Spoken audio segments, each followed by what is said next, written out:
Hello दोस्तों, कैसे हैं आप लोग।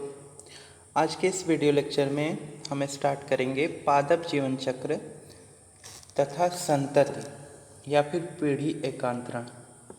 तो प्लांट लाइफ साइकिल किस तरह की होती है या उसके डाटा जनरेशन में किस तरह से परिवर्तन होते हैं या फिर अल्टरनेशन ऑफ जनरेशन क्या होता है।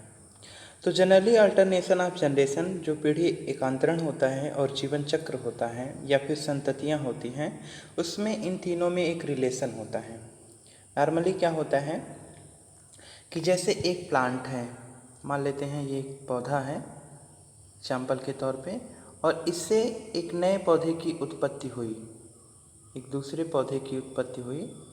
तो यहाँ पे एक दूसरे पौधे की उत्पत्ति हुई, तो ये वाला जो पौधा होगा ये पेरेंट प्लांट कहा जाएगा, और जो दूसरा पौधा उत्पन्न हुआ इसे हम लोग डॉटर प्लांट कहेंगे। ये जनक पौधा हुआ, पुराना पौधा हुआ, और ये संतत पौधा हुआ जो कि नया हुआ, जो इसी जनक के द्वारा ये दोबारा उत्पन्न हुआ। तो ऐसी स्थिति में ये प्लांट जो होगा वो क्या कहा जाएगा, संतति कहा जाएगा, और इसे हम लोग क्या कहेंगे, जनक कहेंगे। तो दो तरह के प्लांट आपको क्लियर हुए। अभी यहाँ पे ध्यान देना है, जैसे हम मान लेते हैं कि प्लांट ए है और प्लांट बी है, दोनों में आपस में रिलेशन है। ये पेरेंट प्लांट है और ये डॉटर प्लांट है। तो जो डॉटर और पेरेंट प्लांट हैं, तो यहाँ पे बेसिकली क्या होगा कि पहले तो ये पेरेंट प्लांट एक डॉटर प्लांट को जन्म देगा, एक जनक पौधा एक अपने संतत पौधे को जन्म देगा। लेकिन ये क्रिया रुकेगी नहीं, ये भी मैच्योर होने के बाद, परिपक्व होने के बाद किसी दूसरे पौधे को जन्म देगा। उसके बाद भी ये प्रक्रिया चलती रहेगी, ये किसी तीसरे को जन्म देगा, चौथे को जन्म देगा। ये प्रक्रिया हमेशा चलती रहती है, और इसी कारण से पृथ्वी पे जीवों का अस्तित्व बना रहता है। तो ये प्रक्रिया जो एक से दूसरे का जन्म हुआ, दूसरे से तीसरे का हुआ, तीसरे से चौथे का हुआ, ये प्रक्रिया लगातार हमारी पृथ्वी पे चलती रहती है। पेड़ पौधों में भी ऐसा होता है और दूसरे जंतुओं में, जानवरों में भी ऐसा होता है। इसी पूरी प्रक्रिया को जीवन चक्र अर्थात लाइफ साइकिल कहते हैं। और अभी इसमें क्या है, पीढ़ी एकांतरण इसमें क्या हो जाता है। पीढ़ी एकांतरण का मतलब होता है जैसे सबसे पहले वाली जो कंडीशन होती है जो जनक की, वो होती है डिप्लॉयड, और जब इसे किसी नए पौधे को जन्म देता है, नए जनरेशन को उत्पन्न करना होता है, तो इसमें एक स्टेज आती है गैमेटोफाइट, जिसे हम लोग युग्मकोद्भिद कहते हैं। ये होती है हैप्लॉयड। ये स्टेज है डिप्लॉयड अर्थात 2n है। यहाँ पे गुणसूत्रों की संख्या पूरी होती है, और इसमें गुणसूत्र आधे हो जाते हैं। ऐसा नहीं है, अब हो सकता है इसमें दो पौधे हों या एक ही पौधा अलग अलग तरह के गैमेट बनाए।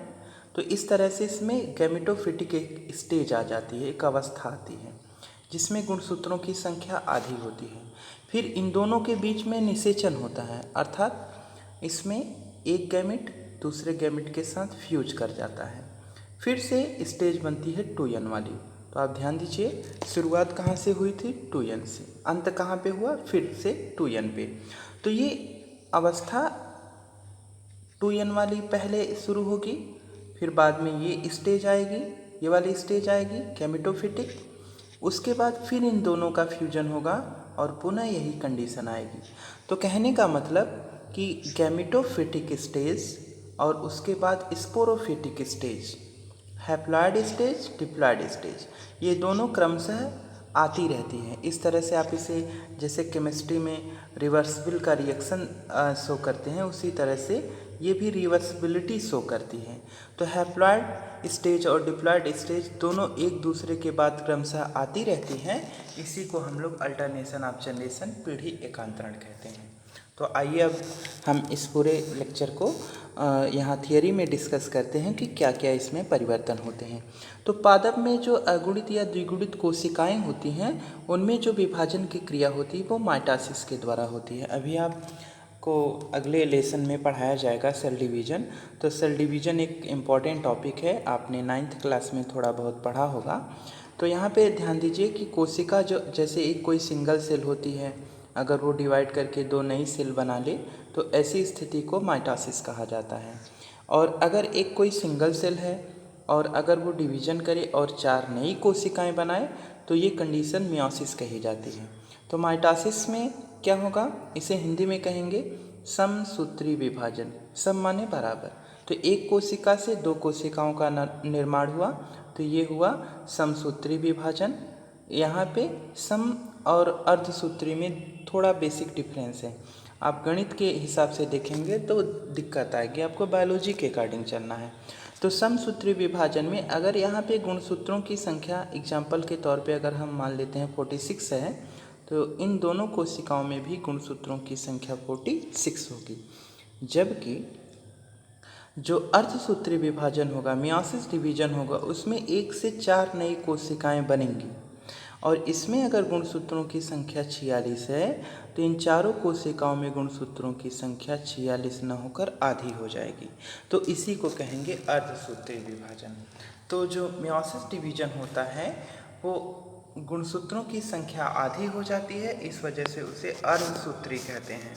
सूत्र अर्थात गुणसूत्र से ही है, और समसूत्री माने गुणसूत्र समान रहते हैं। तो नॉर्मली जो माइटोसिस की क्रिया होती है, जो समसूत्री विभाजन होता है, उसी के द्वारा अगुणित या फिर द्विगुणित कोशिकाओं की संख्या बढ़ती है। इसके कारण विभिन्न काय अगुणित तथा द्विगुणित रूप में परिवर्तित होते रहते हैं। अगुणित पादप काय में माइटोसिस क्रिया के द्वारा युग्मनज का निर्माण होता है, अर्थात जाइगोट का फॉर्मेशन भी होता है। इसमें पादप काय युग्मकोद्भिद होता है। तो जो पादप काय होगा, प्लांट होगा, उसका जो गैमेटोफाइट स्टेज का फॉर्मेशन होगा वो किस क्रिया के द्वारा, माइटोसिस के बाद। इसके बाद इसमें क्या होगा, इसमें युग्मनज जो होगा जब निषेचन की क्रिया कंप्लीट हो जाएगी, अर्थात ये हैप्लॉइड स्टेज कंप्लीट होकर दोनों आपस में फ्यूज करेंगे, तो यही निषेचन कहलाएगा। और जो 2n का फॉर्मेशन होगा, डिप्लॉइड स्टेज का जो फॉर्मेशन होगा, इसी को हम लोग युग्मनज कहेंगे, और इन दोनों के मिलने की क्रिया को निषेचन कहेंगे। तो निषेचन का मतलब दो अगुणित कोशिकाओं का, हैप्लॉइड सेल का आपस में फ्यूज कर जाना ही निषेचन कहलाएगा।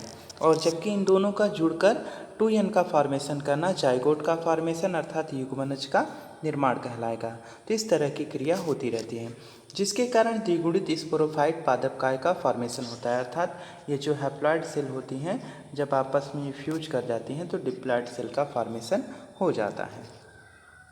अभी यहाँ पे ध्यान हमें देना है कि जो पादप काय होते हैं, मतलब जो प्लांट होते हैं, उनके अंदर कुछ बेसिक परिवर्तन होते हैं। सबसे पहले इसमें मियोसिस की क्रिया कब होती है, जब अगुणित बीजाणु का फॉर्मेशन होता है, अर्थात एक कोशिका से 4 कोशिकाएं बनती हैं, तो हैप्लॉइड कोशिकाओं का जो फॉर्मेशन होता है, हमने आपको बताया यहाँ पे 2n वाली कंडीशन होगी, और ये जो 4 कोशिकाएं बनेंगी यहाँ पे n वाली कंडीशन होगी, अर्थात यहाँ पे हैप्लॉइड नंबर ऑफ सेल होंगी और यहाँ पे डिप्लॉइड नंबर ऑफ सेल होंगी।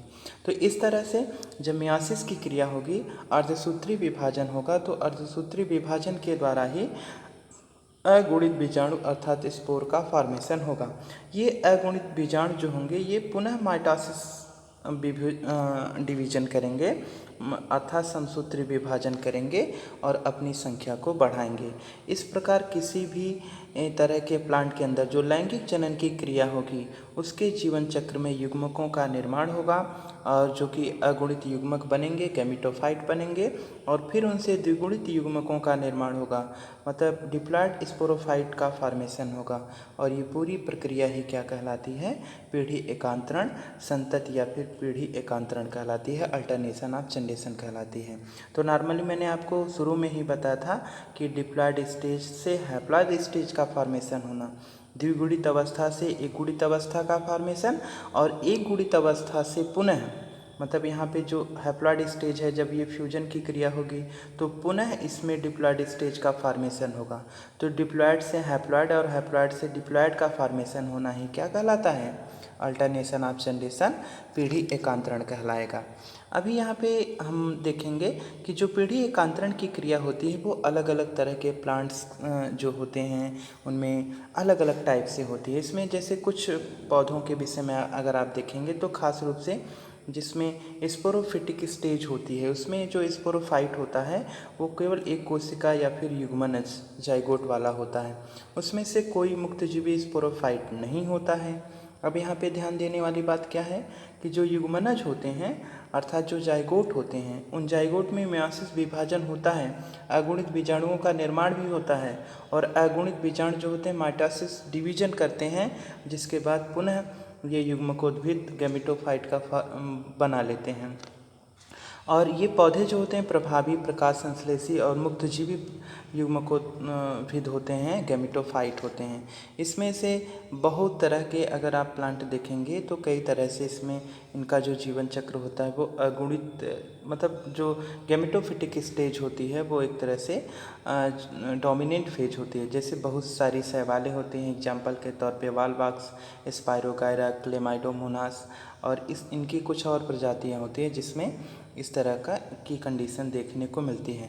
दूसरी कंडीशन में अगर हम देखें तो यहाँ पे जनरली कुछ ऐसे भी उदाहरण हमें देखने को मिलते हैं जिसमें द्विगुणित बीजाणु उद्भिद प्रभावी होता है। जो डोमिनेंट फेज होती है वो गैमेटोफाइट न होकर स्पोरोफाइट होती है। तो स्पोरोफाइट में क्या होगा कि ये प्रभावी होंगे, प्रकाश संश्लेषी होंगे और मुक्त टाइप के गैमेटोफाइट होंगे।